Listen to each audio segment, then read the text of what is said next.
I'm going to talk about keyword spotting's inference phase. Remember that there are two main stages, the initialization stage and the main loop. And specifically when it comes to inference, it's in the main loop and it comes after the pre-processing stages. Recall that the pre-processing is really the audio provider and the feature extractor whose job is to take the raw audio signal and convert it into a format that is conducive for us to do inference on. You've done something like this. For example, in part one, where, for instance, you were dealing with the MNIST data set, you actually took the MNIST two-dimensional image and you created a flattened one-dimensional sensor that you then fed into the MLP in order to do classification.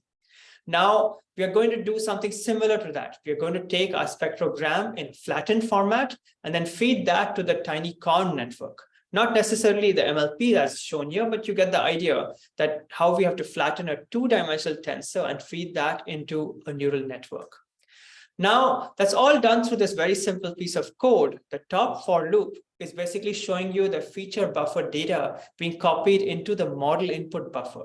The feature buffer is really where we actually extracted the features and populated that buffer with the key spectrogram data. And the model buffer is what we had previously tied to the input source for the model for the TensorFlow micro. So therefore, we have to make this data shuffling. Once the data has been shuffled, then we can actually invoke the interpreter. And that's all there really is. For the inference stage, it's really quite straightforward. The key thing is to really focus on where is the input coming from and making sure that the input from the pre-processing stage is ready for the interpreter to take in. Then we call the neural network model, which is really simple. In our case, it's a simple tiny corn model that we're going to invoke. Now, the key takeaway I want you to keep in mind is that inference is really quite straightforward here. And the most important phase, before you call inference is making sure you're setting up the input buffers properly for TF micro to consume. That's all you need to remember.